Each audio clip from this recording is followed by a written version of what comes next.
Hi, I'm Libby. And I'm Riley, and welcome to On the Come Up.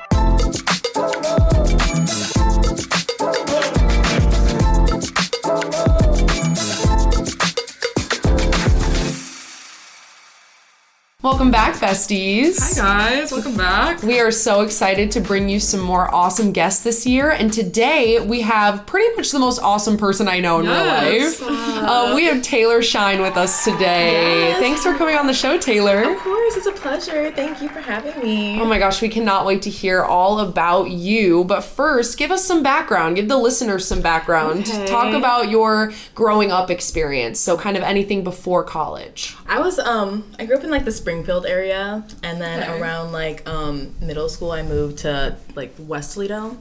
And so I was in Toledo Public Schools, and I was just really just doing my thing. I loved the school that I went to. And then once high school hit, I went to Toledo Early College.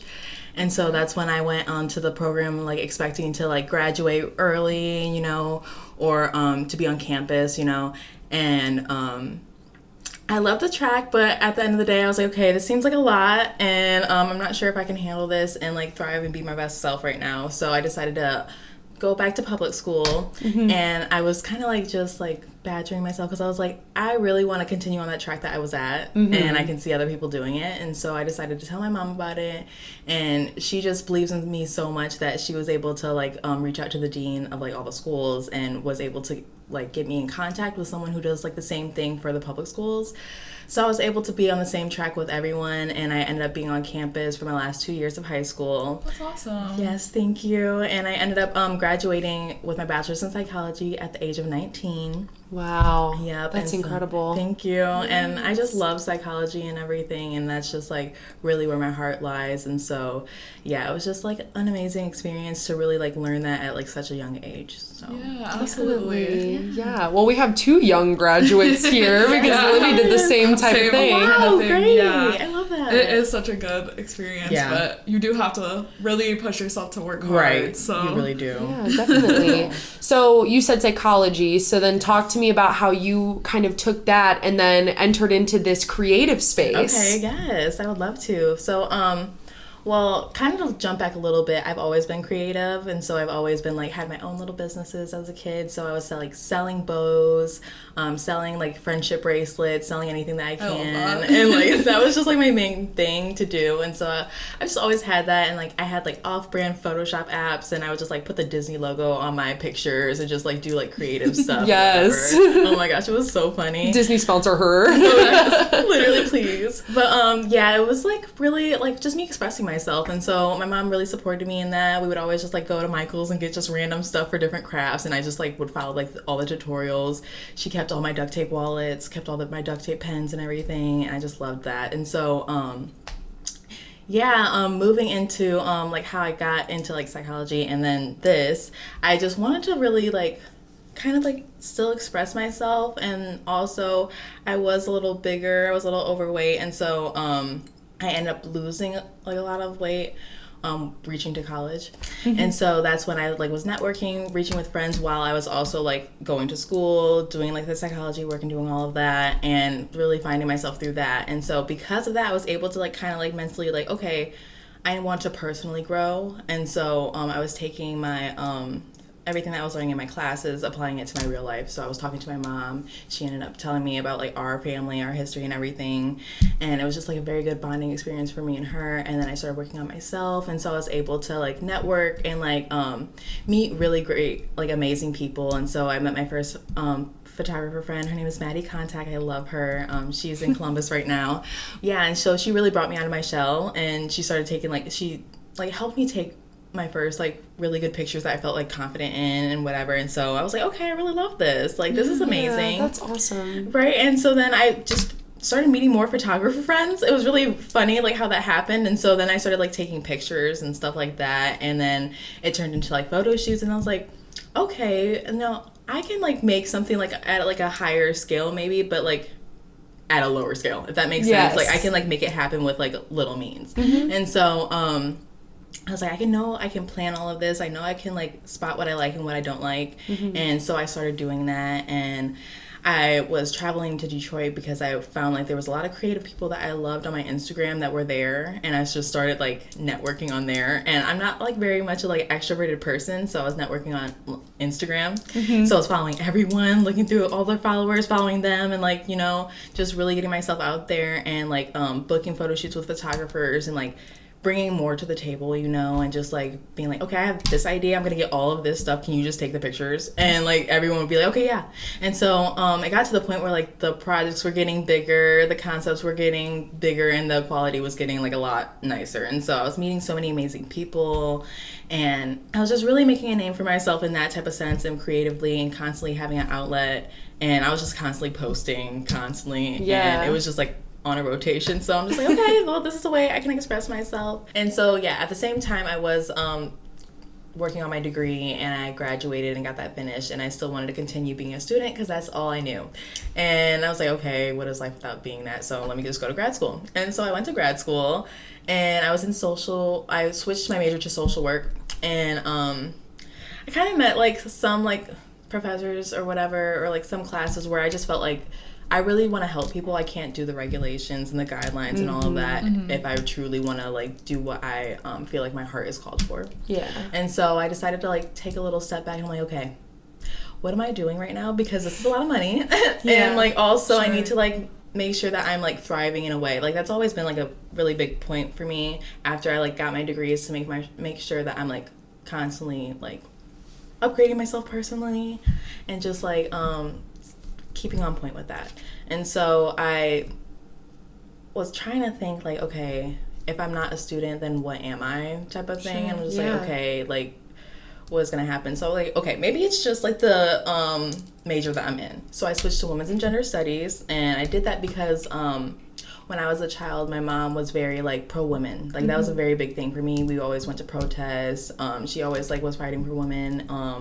We did a lot of things, and I just even remember like us making the signs and us going to all these protests and like advocating. What a great environment to grow up in. I love her so much. That must have instilled such a confidence at such a young age. And it's such like an advocacy for women, and just to like see this lens all the time, and be like, okay, I see all these ways that women are like being kind of like pushed down, wherein we are so big. Like it's just like insane. And so that really like made a mark on me. Like I even went to the Women's March like in 2019 and all the way in DC, and it was amazing. I loved that. Oh, incredible. It was, and I would totally move there. But anyways, so I switched my major, and I had a professor. Her name is Dr. Rachel Dudley. And she was amazing. I had a Black Women's Health and Justice course, and she taught it. And I was just learning a lot of stories that I felt like everyone should know. Like, why is this only in this specific class and this major where like not everyone is gonna be in? Like that just like makes no sense to me. Yeah. And so I was learning all this information. I'm like, oh my gosh, it was like, it's so crazy to see it all, and like all the facts, all the statistics, all like the academic journals about all of the theories and everything. And I'm just like, wow. It's incredible. Yeah. And it's women's studies programs are incredible. Amazing. And shout out to them because they are sponsoring the event a little bit and giving us some things. So that's great. It just really was life-changing for me. And I was like, okay, yes, I love this major, but I'm still getting tested for my passion. I'm not liking this restriction. Like, I'm not, like, something's, like, not working. And so I'm like, okay, let's go back to this thought again. Right. What if I'm not a student? What happens? Like, what am I going to do? And I feel so passionate about what I'm learning right now, so how is this going to happen? Yeah. And so I'm like, okay, I need to still hold myself accountable, and how am I going to do that? And so this is at the same time I'm making a name for myself as a model and everything. Yeah. And I'm like, okay, let me combine the two. Why not make like a concept with the things that I've learned and make it into one thing that I can continue to hold myself accountable with? And so that's what I did. I messaged some of my model friends. I messaged a photographer that I love, and they all were on board. It was so beautiful, and I had my first photo shoot, and it was at Belle Isle, and it was in Detroit, and I got them all megaphones, and I wanted to highlight the like silence of Black women's voices, because that was like the main point that I took away from everything that I was learning. Mm-hmm. And so I decided to give them all megaphones and then place them in a place where there was no one else to listen to them, and like they were just like basically in a field or whatever, and so you can see them screaming, you can see them shouting, but no one's there to listen. And they have like the protest signs that I was talking about before, and just like putting all these pieces together, and it was beautiful. And I feel like that really set the tone for the rest of the magazine and for the rest of like how things were gonna go. So yeah, definitely. To take such big concepts like that and then show them in such a like visually beautiful way, I feel like that takes real skill and talent and a specific eye for that. So that's really cool. Thank you so much. much. And we want to talk about a lot of the concepts that go into your publication too, but we definitely want to talk a little bit also about your modeling because I mean, first of all, I think there is something to be said about networking via social media, right? Yeah, that's the only way to do it. Yeah. I mean, it's one of those things where I think we've been raised to think that being on your phone means that you're not being social or not connecting with people, right? But talk a little bit about how you have kind of leveraged networking through your phone and through social media. It's so funny because I have so many friends who are like, I can't do social media, or like, I hate it, or whatever. I'm just like, no, you just need to have a good relationship with it. You need to understand if you're not working on it, then I would probably back away. But if you are working and you want to network, this is the place to do it. And especially if you can't get yourself out there right that minute, you can literally follow someone in 2.5 seconds and DM them. Yeah, it's that easy. It literally takes nothing, and that's how I've met a lot of the people now. I literally will tell them everything that I like, because I usually only talk to the people that I see something that I like. I'm like, okay, I like all this stuff. You really like moved me. You gave me chills. I would love to meet you. Like, I literally just want to meet you, and like literally that just starts the relationship. And I've met like so many people, and they've all contributed to this one magazine, and they've all like led me to different people. So it's like I just kept expanding, and it even like got myself out there personally, because I'm like, okay, I have to like meet these cool people, because and I need to get out of my shell, because I can't like miss up on this opportunity. And so I would always just push myself out there, and I got to the point where I was getting confident. I was like, okay, now I'm a model now, and I can like talk to these people, and I know what I'm doing. And so I feel like you just have to like really understand that it's a tool, and it's not always supposed to be something to where you need to do it for what do you call it, as a distraction. Like it shouldn't have to be that. You can be proactive. You don't have to just doom scroll. No, you do not have to do that. And you can also just like look at art, especially that's what I do. I appreciate art. I'm constantly looking for new ideas, and so that's where I feel like I find so much inspiration. There's so much positive in it for me, and like that's how I thrive. That's how I find like so many different creative concepts that are new, they're fresh, and I just see different things that I like all the time. And so I feel like it's very beneficial when you use it the right way. Definitely. Absolutely. I'm pretty sure that's how we met, was through Instagram networking. Literally. Just straight up DMing each other like, hey. Yeah, right? I love that. I love it too. Yes.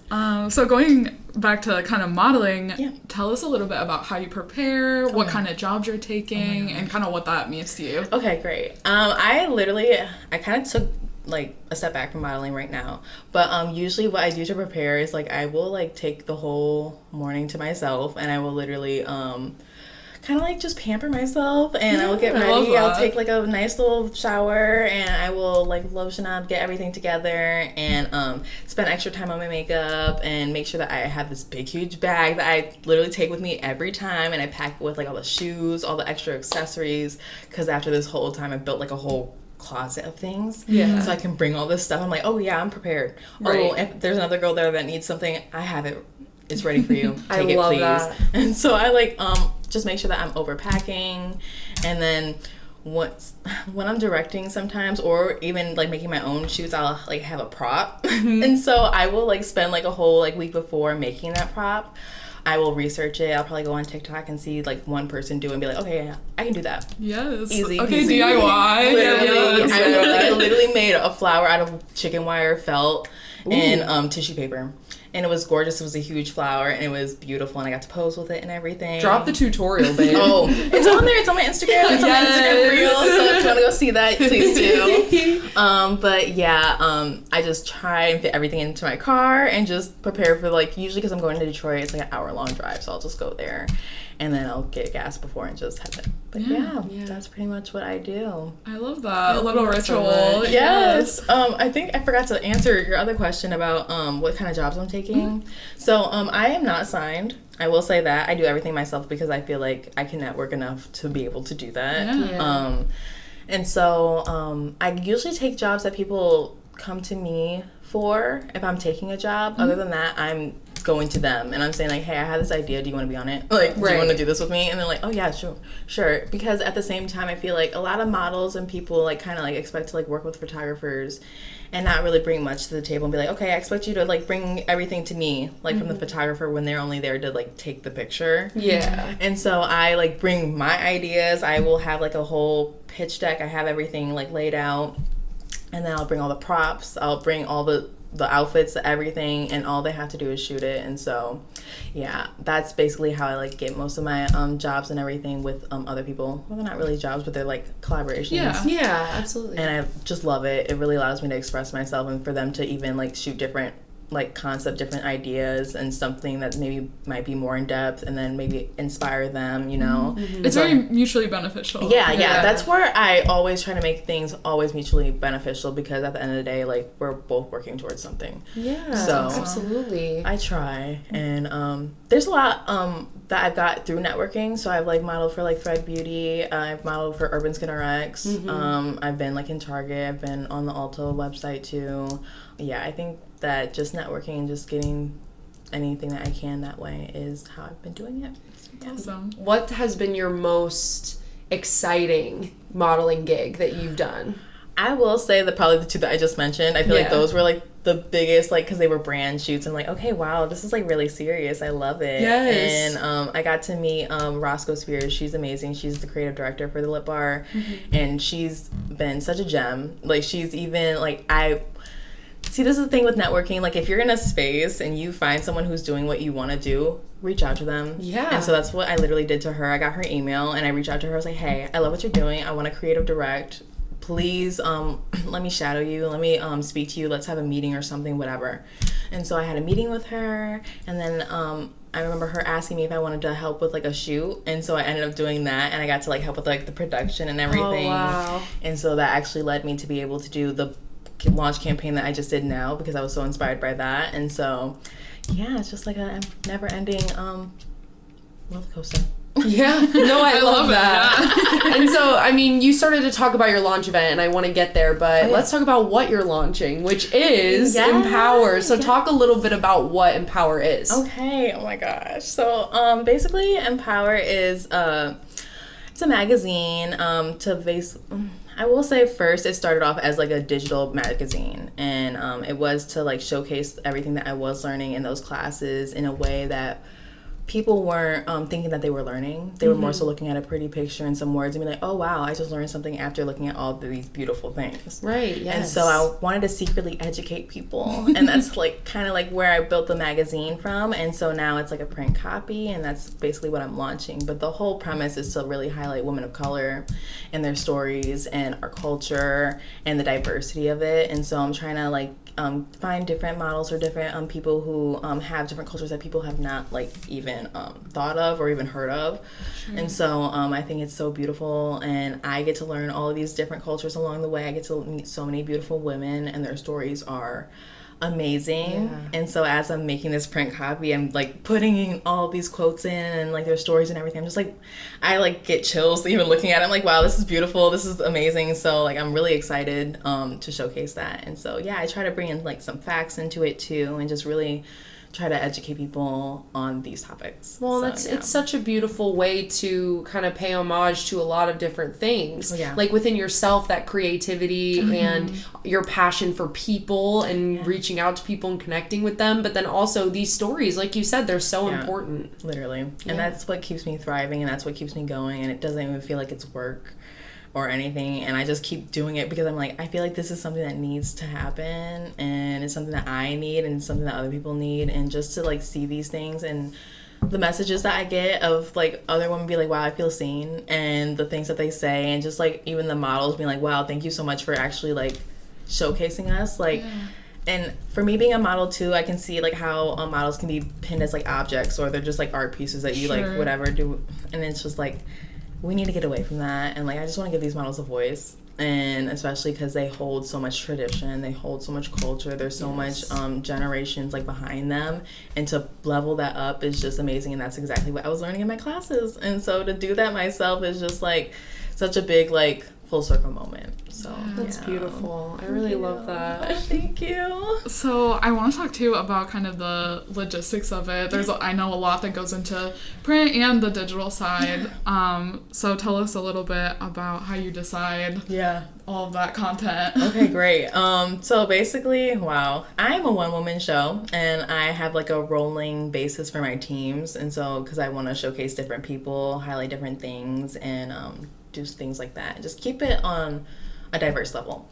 And so what I usually do is I will because I really trust what I like and what I don't like. I really trust that so much. That's why I put myself as a creative director, because I'm like, I just follow my gut, and I just feel like this is what needs to happen. And so when I do trust that gut, I'm thinking of ideas, I'm thinking of people, I'm thinking of things, and so I will literally scroll and I'll research. I'm a great researcher. I will maybe think of a culture, something that we haven't showcased, and then I will try and find a model who is of that ethnicity, and I will reach out to them and be like, hey, would you want to be a part of our magazine? I would love to showcase your culture and actually your story and who you are, because at the end of the day, it's not just about showcasing the culture, it's also about the model themselves and their personal stories, because it might even touch other people. Absolutely. And make them feel seen as well. And so that's when I have the models hey, let's have an interview, or you tell me all these facts about your culture, and so maybe we can make a concept out of that. And so that's basically how the things happen.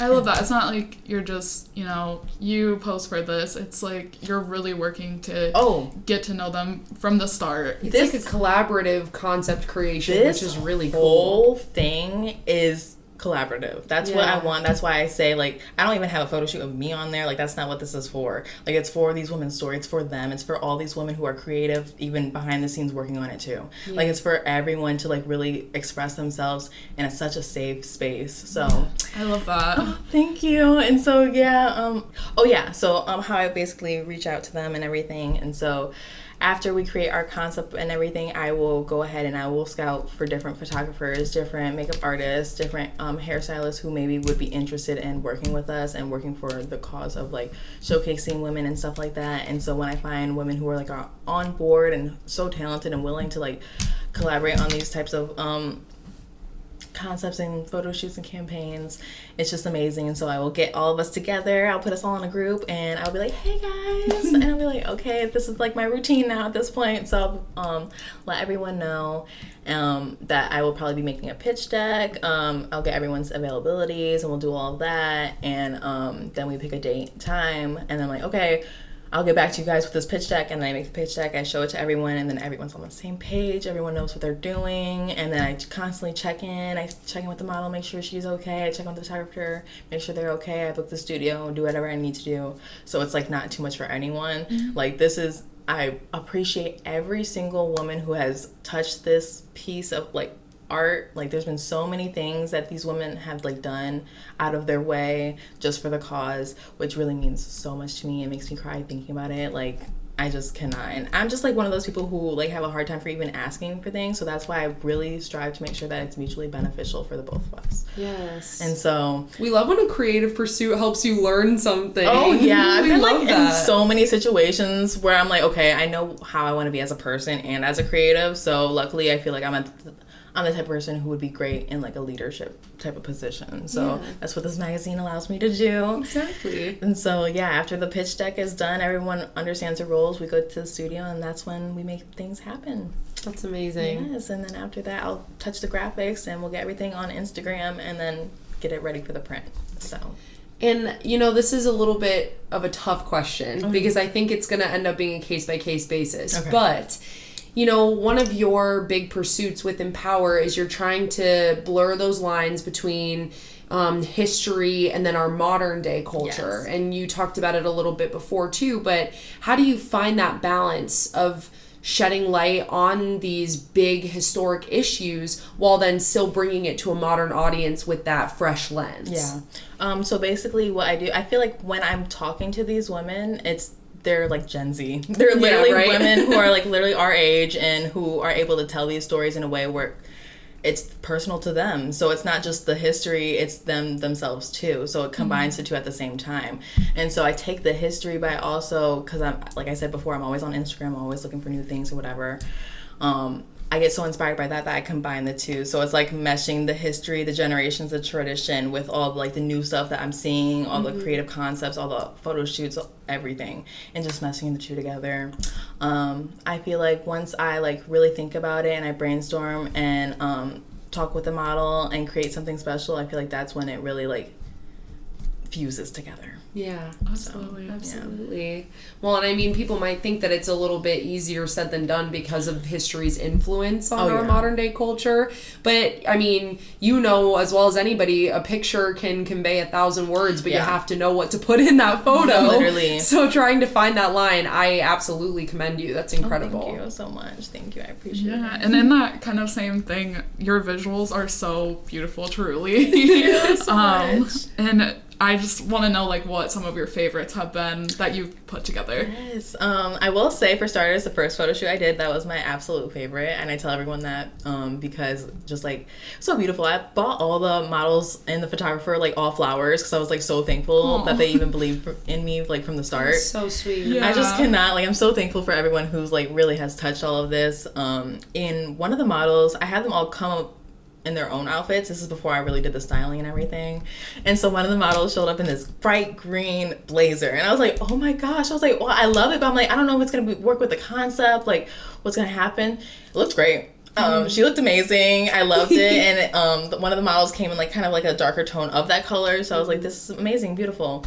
And so recently, after like, I feel like at the end of the last year, I was starting to try to get my brand colors together because I wanted to refresh. I was like, we need a brand. Like, I need to make sure that this is like says something and you know who we are. And so I'm like thinking of all these colors, and then I got to this rainbow palette, and I'm like, okay, yes, this is vibrant, but I'm like, what are we doing? Like, I don't know. It's seeming like we're like a coloring book. I don't know. Yeah. It's like not giving. It's not. Let's bring it in. Literally. Let's bring it together. Yeah, and this is something that I'm not liking. So I'm feeling that right now. I'm like, okay, this can't happen.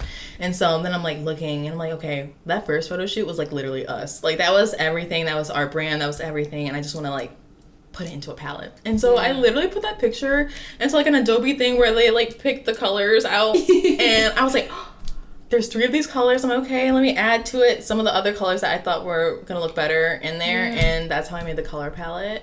And so literally off her green blazer, after I did that, I literally messaged her. I was like, thank you so much for wearing that green blazer. Like, you don't even know how much that helped me. I was struggling on this color palette, but because you wore that blazer, I was able to make this color palette. So I thank you so much, and I give you all your props. Well, and that's such so a cool story. Yeah, like, I mean, we always talk about like collaboration, and all these different companies or publications say, you know, oh, we're such a collaborative environment. Yeah. You literally, down to the brand guidelines, are collaborating with these women that you're featuring. It's amazing.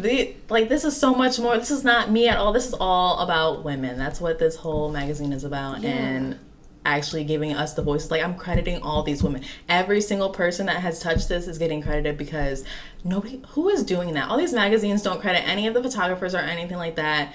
Like, they're not talented enough for that or something. Like, I don't know, and you're just like glossing over it, and I hate that, because I've been behind all of these scenes, seeing all of this happen, from the modeling side, from the production side. I've done it like all, from the market, like I've done everything. Absolutely. And so I'm like, okay, I'm giving you all your props. You all deserve it. It's beautiful. You guys are amazing. Thank you so much. And that's the way it should be. Yes. And I think we talk, I mean, Libby and I talk about this a lot in terms of, I think our generation is doing a really, really good job of giving people their flowers. Oh, yeah. I mean, with you literally. Buying people flowers. But I think, you know, it's just become so much more apparent that we are trying to, you know, raise all the ships with the rising tide. Yeah. So I think that's a really, really good philosophy to keep with you as you're moving through your business. And I'm curious too, you know, we talked about kind of the deeper meaning behind Empower and behind your creativity as a whole, but I'm curious as to what some of your biggest influences are in the magazine world. Oh, yeah. So, you know, like, what publications are you reading? What are you obsessed with? What has kind of influenced you to put Empower together? Yep. Okay, so there was this one magazine, and I was actually, when I was looking for magazines for inspiration, because I knew I wanted to make a magazine, I just looked up zines, because I remember even seeing those when I was like a kid and watching the tutorials on YouTube and seeing people like cut and make these tiny little magazines that they were going to sell on these art shows or whatever. Yes. I thought that was so cool. But I think there's this one magazine that kind of gave me like that type of vibe, and it's polyester. Love them. Okay, yes. They're a big influence for me, and I feel like that's just like so cute and just so girly and very Gen Z and kind of like, okay, it's a little spicy too, and I like it. It's really cute.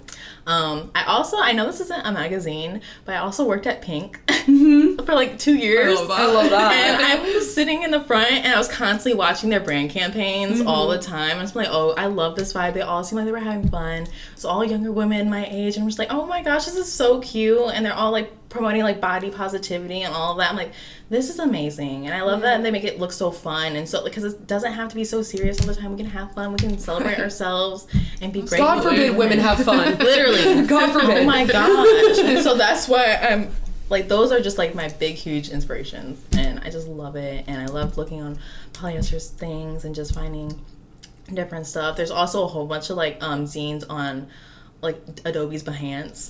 Love everything that everyone's on there doing, all the collages, all the different things. It's just like, wow, there's so many things that you can do with photos, like typography, everything. So yeah.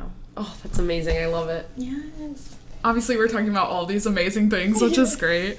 But, you know, I think with any kind of thing we're starting up, there's always hiccups and and things, which I know we were talking about a little bit before. But what has been, in your mind, the biggest thing you've had to kind of overcome and push through? And, you know, how did you do that? And what would you recommend to others who are maybe going through similar kinds of adversity? Oh my gosh, okay. It's funny because I, like, my philosophy and everything, I don't, like, hold back. Like, I feel like it's always someone's gonna feel seen when you say like how you feel and what you go through. Yeah. But I feel like a lot of people don't understand that. Like, I cry like so much. I'm constantly like stressing. I'm constantly doing all that. But at the end of the day, I feel like that kind of like fuels me because I'm able to be so emotional. I'm able to like feel all these emotions, like feel all that, put myself in other people's shoes, be empathetic, and put myself on the other side of things. And so I feel like that just makes me who I am. And so I'm learning to love it, learning to like love myself and do all of that. And so that's why I did take like, I got my bachelor's in psychology to learn all of that. I literally have a tattoo on myself that says self-love because like that's just a big, huge thing for me. And yeah, and just like even like I feel like having that, I also like go through a lot with like my personal relationships and stuff like that. So trying to separate the two is a lot. Yeah. And so I'm like constantly in a battle with that. But at the end of the day, this magazine and these women that I meet motivate me so much, and it really keeps me going. It really like tells me to put my stuff back on and get myself together and just like keep going because this story, all these stories need to be told, and there's such a bigger cause happening right now. But yeah, I feel like that, and also just like me doing a lot of this on my own. Like I started this just like being a little girl and be like, hey, like I would love to do this. Would you guys want to help me with this? Like, do you believe in this too? And just like doing stuff like that, and now it's like big. Like I worked with like people who have made this like elevate. Like I've worked with like this photographer, her name's Hannah Zimmerman, and she like literally has like made my photo shoots look so editorial to the point where I'm like, okay, we're upping our standards. It's to the point where I gotta get up here and we gotta keep this up. We're not going back. And so yeah, love her. Eileen Hopen, she's an amazing videographer, and she's like doing all of our launch campaign reels. She's done like a lot of BTS, but these launch campaign reels are just amazing. They're beautiful. She did such a great job. But I literally, for our launch campaign, we had 18 girls there. We had so many submissions. People, like, I think someone shared it to, like, their manager or something. So many girls were sending me, like, their comp cards, their measurements, all this stuff. They were, like, official models. I'm like, oh, my gosh, hold on a second, please. And so, yeah, I ended up with 18 after I wanted only, like, 10. Oh, that's awesome. Yep. And so I got them all into the studio where her name is Rachel, but she has a studio in Detroit, and she let me at such a cheap price bring all these girls into this studio, have a videographer, have a photographer, even when you're only supposed to have 10 people in the studio. And so she just let me do it, and I literally cried to her after because I'm like, thank you so much. I wouldn't have been able to do this big of a production with like any other big price, like astronomical or out of the way. And so because our prices were so low, I was really able to like make everything happen. That's so amazing. Yeah, and I was like leading photo, like I was leading photography, I was leading video at the same time. So I'm like, okay, you do this, you do that. We need different girls. Come on. I was doing everything. You're like, I'm a little overstimulated right now. I'm always overstimulated. Truth. And I probably like make people overstimulated too, but I'm like, you know what? Being anxious is what makes me thrive. So at the end of the day, that's how I make things happen. So, I love that. And I love that you shared that, because it is so important that, you know, I mean, not just women, but especially women.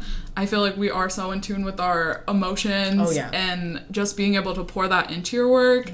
And then even the bad emotions, seeing them become something so wonderful. And I love that you were sharing that, because it is important. I think the more that we feel comfortable talking about it and sharing it with everyone, the easier it will be with everyone. Yeah, we shouldn't be ashamed to feel our feelings. Oh, no. Especially with your work. Like that, if it's something you love, that's where all of your emotion is getting poured into. So, it literally is. You know, well, and you're about to get a lot of big attention because you have your launch party for eMPWR coming up. Yes. And so actually, by the time that this episode drops, it'll be that same week. I mean, just about. So talk a little bit about the event, kind of run us through what's happening, and then what do you hope that people take away from the event when they attend? Yeah, so basically the launch, the big thing is that we are releasing our first ever print issue, and so I'm combining like a lot of the campaigns that you've seen on our Instagram, which you can follow us at eMPWR Magazine Official. Thank you. But yeah, we're combining all of that and putting like real stories to like real stories, but putting the words to it and actually expanding on them in a different way than just a social media post. And so I feel like that's very like monumental for us. And also we'll have like a video showcase from Eileen. She'll be putting together a video of all of our behind the scenes that she has captured. So I think that'll be gorgeous. We are also having a cultural fashion show. Yes. So I'm having some ladies come who are models, and they are showcasing their traditional wear, and I'm also having some designers as well showcase their work on some models, so that should be great as well. And then we also have a silent auction, and that is to really like fund the magazine, because I don't want to keep like having to collaborate with people. I really want to give people what they deserve. Like I feel like everyone should be paid for what they are doing. Absolutely. And so that's why I do want to raise the funds, and so we can really keep this happening and make sure that we are doing things right. And we are also having a gallery showcase too, so we will have print copies and everything, and we will have the photos up in gallery style, so they'll be showcased as art, and I'm excited. That's so amazing. I love it. And then talk to, you know, obviously you are starting this print launch, and then you're starting to really gain a lot more traction with this product, right? So talk to me about where you see eMPWR going in the future, both kind of short term and long term. So short term, I see the next issue probably being more submission based. I've reached out to like some people on Instagram, and that's really all it takes. I've seen like their stuff on TikTok. I'm like, oh my gosh, this is a great concept, amazing. And even one of the people that I reached out to were like in a big publication and everything. I'm like, okay, I would love for you to submit to our magazine, and they're like willing, and it's just like amazing. So I think the next one will be more submission based. I want to have like more personal writers too. I would love for people to say their own stuff, have different women speak and do stuff like that, because I love like anthology stuff. Like when you just like go through things and everything's different, I love that. And so I feel like that's what like I'm kind of like doing with this magazine. Like we're always rotating it, it's always fresh, it's always new. And so I think once we kind of like take myself out of it a little bit, I don't want to do so much, because I feel like it's kind of like still putting me in it, and that's not what this is for. Like I don't want to be saying all these words. I want these women themselves, or someone who is able and the same background, to be able to do it.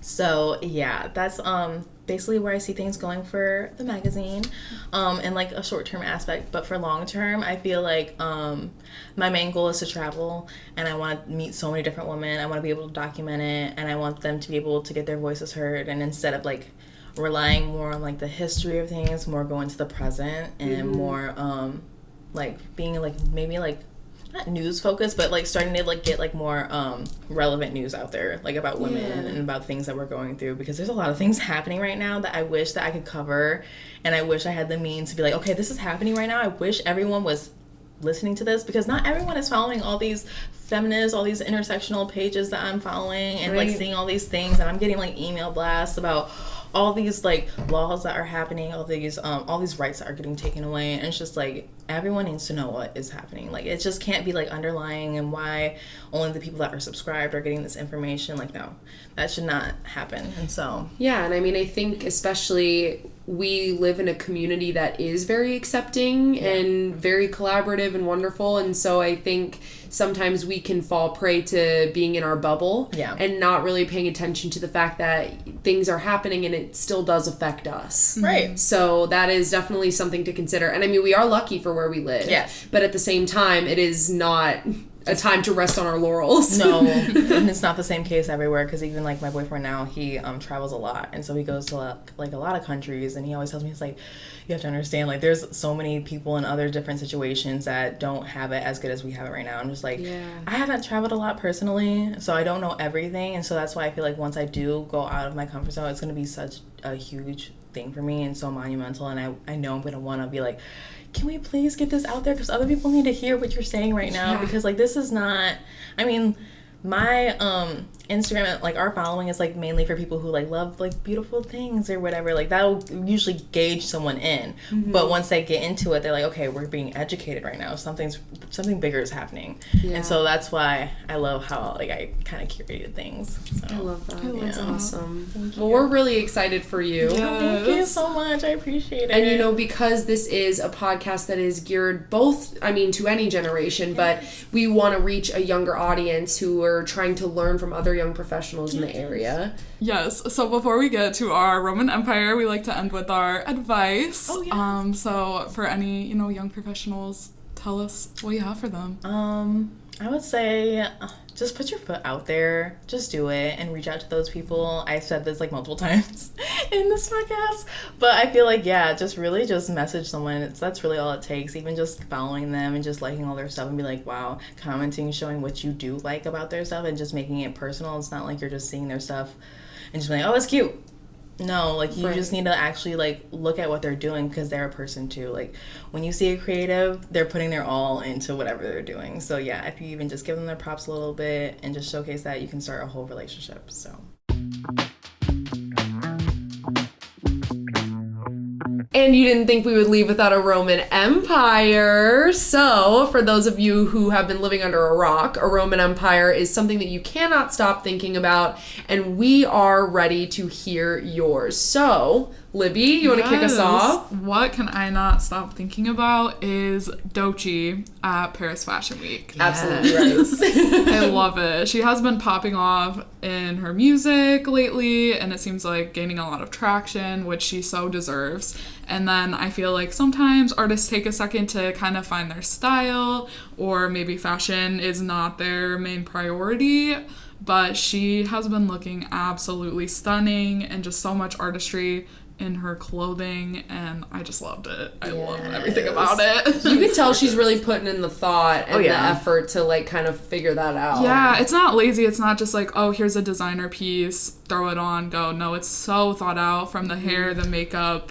everything. The face tape. The face tape. Yes. Love that. Such a fun signature. Like, so cool. She's amazing. Love her. All right, Taylor, what do you have for us? I was gonna say something else, but actually I was gonna say the Ramadan cats on TikTok. I've been loving them. I their love little hats and everything. And then I see them waking up early because everyone else is. I'm just like, oh, they're so adorable. And so I feel like that's been my little Roman Empire, just seeing them and just all across my feed and just having like a little smile. I love that. No, I love it. So wholesome. No, literally. My Roman Empire today is Amanda Seyfried singing Joni Mitchell's California on Jimmy Fallon's Tonight Show. That was a lot of things in one sentence. That sentence would have killed a pilgrim. Oh my God. However, let me tell you how incredible that was. So I think for me, the reason that it really stuck out to me was, one, it's super cute. I mean, everyone who watched it, it's adorable. Yeah. But at the same time, I think watching Amanda Seyfried's like vocals grow over the years has been really cool. I mean, she was great in Mamma Mia. Who doesn't love her in Mamma Mia? But at the same time, she got a lot of hate for Les Mis for her soprano voice, which I think people went a little too overboard on the hate. Was she the best soprano I've ever heard? No. But was she bad? Absolutely not. Like, she did a great job.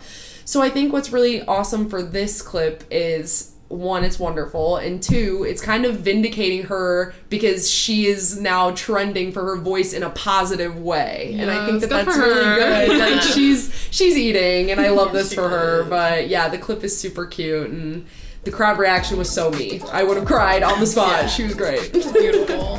Well, thank you so much for listening, and Taylor, thank you so much for coming on the show. Yes, thank you for having me. I really appreciate this. I had fun.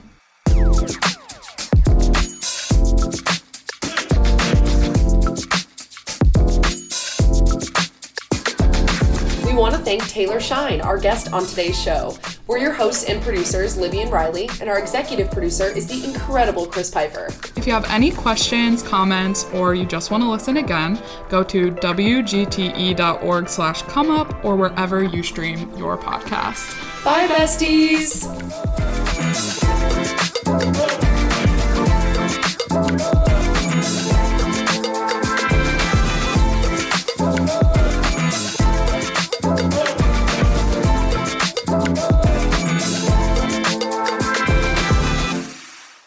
WGTE. Voices around us.